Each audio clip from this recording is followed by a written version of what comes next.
우리 하나님 말씀 출애굽기 8장 16절부터 19절의 말씀입니다. 8장 16절부터 19절 말씀을 우리 합독하도록 하겠습니다. 여호와께서 모세에게 이르시되 아론에게 명령하기를 내 지팡이를 들어 땅에 티끌을 치라 하라. 그것이 애굽 온 땅에서 이가 되리라. 그들이 그대로 행하였으되 아론이 지팡이를 잡고 손을 들어 땅에 티끌을 치매 애굽 온 땅의 티끌이 다 이가 되어 사람과 가축에게 오르니 요술사들도 자기 요술로 그같이 행하여 이를 생기게 하려 하였으나 못하였고 이가 사람과 가축에게 생긴지라. 요술사가 바로에게 말하되 이는 하나님의 권능이니이다 하였으나 바로의 마음이 완악하게 되어 그들의 말을 듣지 아니하였으니 여호와의 말씀과 같더라. 아멘. 셋째 재앙입니다. 모든 애굽의 티끌들이 이가 된 것이죠. 이 셋째 재앙이 첫 번째 재앙과 두 번째 재앙과 다른 점이 두 가지가 있습니다. 뭡니까? 첫 번째는 아무 예고 없이 이 재앙을 하나님께서 내리셨다는 것이죠. 그리고 두 번째는 요술사들이 더 이상 흉내를 낼 수 없었다는 것입니다. 이것은 무엇을 말합니까? 아무리 인간이 자기들의 힘으로 대비하고 준비하였지라도 막을 수가 없다는 거죠. 무엇이요? 하나님의 심판과 하나님의 재앙이래요. 그래서 이것이 정말로 하나님께서 행한 일이라는 것을 우리는 볼 수 있는 것입니다. 여기서 이라고 하는 것은 그 애굽 지역에 서식하는 각다기를 말합니다. 각다기는 모기의 종류인데요. 눈에 보이지 않는 만큼 아주 작다고 합니다. 그래서요, 그것이 사람이나 가축의 눈이나 코 속에 기어 들어가서요, 막 쏘아댄대요. 그러니 얼마나 괴롭겠습니까? 눈에 잘 보이지도 않는데요. 굉장히 괴롭고요.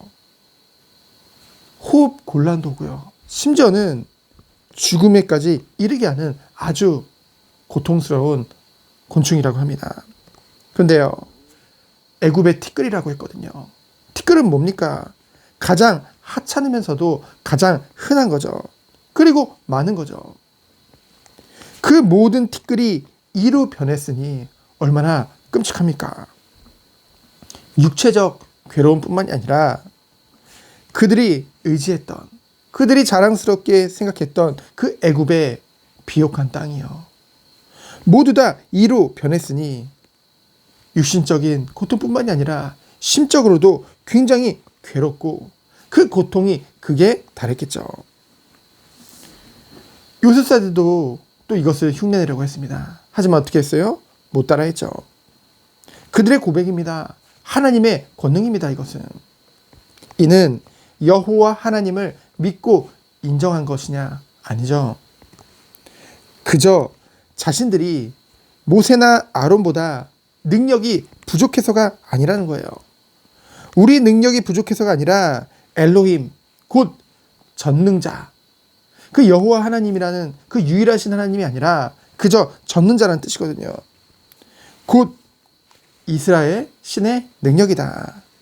그 순간에도 자신들의 자존심, 그 명예심을 지키려 하는 어리석은 그 귀신을 섬기려 하는 자들의 모습을 우리는 볼 수 있는 것입니다.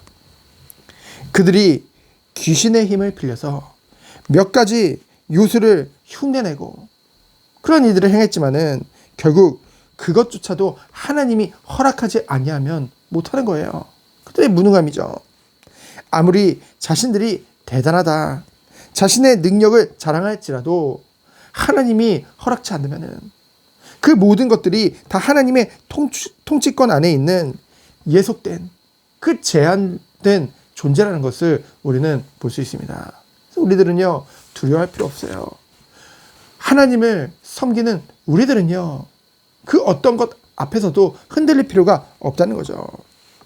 그런데요, 이 모든 것을 보고도 마음이 완악해진 바로의 모습을 우리는 볼 수 있습니다. 마음이 완악해서요, 그 말을 듣지 않고 자기 꿈으로 돌아가는 그 바로의 모습에서 우리는 하나님의 은혜와 사랑이 없는 세상신, 거짓 목자, 세상 왕의 모습을 우리는 보게 되어집니다.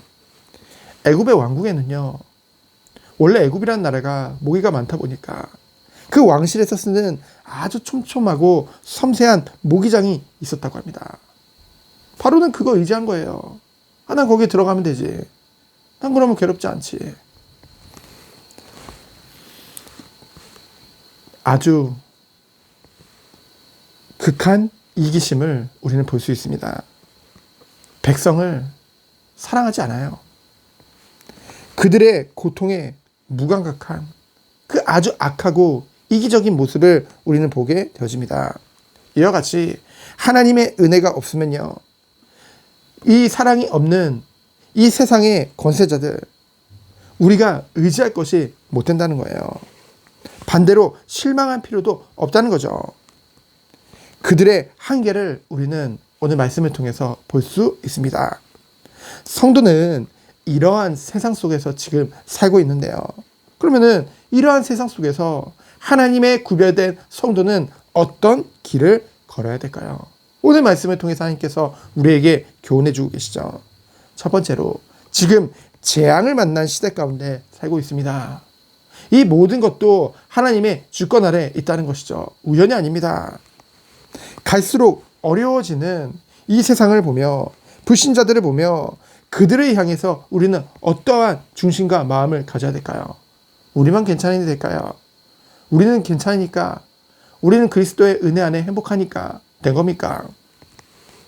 정말로 그 잃어버린 한 마리 양을 향한 그 하나님의 애타는 그 마음이 우리의 마음이 되어야 될 줄 믿습니다.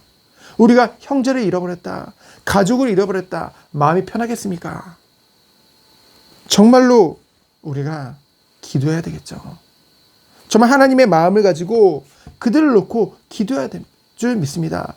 눈물로 기도하며 마음에 담아야 될 줄 믿습니다. 그리고 두 번째는 뭡니까? 어제 수협의 말씀과 같이 계명을 지키는 자, 그 계명을 행하는 자, 정말로 하나님이 주신 은혜와 사랑을 가지고 확고한 믿음 안에서 최고의 사랑을 받은 우리는 그 사랑을 나누는 참된 성도의 모습을, 성도의 축복을 누려야 될 줄 믿습니다. 성도가 누릴 최고의 계명입니다. 마땅히 누려야 될 것입니다. 무엇입니까? 그리스도께서 우리를 사랑하신 것 같이 우리 또한 서로 사랑하라. 교회를 위해, 성도를 위해 정말로 하나님이 원하신 것이 무엇인지 날마다 기도하며 헌신하는 그 축복이 있기를 축원드립니다. 세 번째로 무엇입니까? 정말로 하나님께서 우리들에게 주신 은혜는 무엇입니까? 섬기는 자의 축복이라는 거죠. 영원한 것을 바라보며 오늘도 우리에게 주어진 모든 현장 가운데 정말로 때로는 어려움이 있을 수도 있고요. 때로는 고통이 있을 수도 있고요. 사람의 인정이 없을 수도 있습니다. 하지만 우리는 하나님 바라보는 거예요. 하나님이 우리를 인정하셨습니다. 하나님이 우리를 사랑하셨습니다. 하나님이 그 누구보다 우리들을 소중하게 생각하신단 말이죠. 그리고 하나님의 그 은혜와 그 언약 안에 우리의 모든 삶이 있다는 것입니다. 그것을 믿기 때문에, 그것을 알기 때문에 눈앞에 보여지는 것들에 흔들리지 않고 영원한 것을 바라보며, 그리고 마지막 때를 소망하며 오늘을 우리는 살 수 있는 것이죠. 어떠한 마음으로요? 섬기는 마음으로요.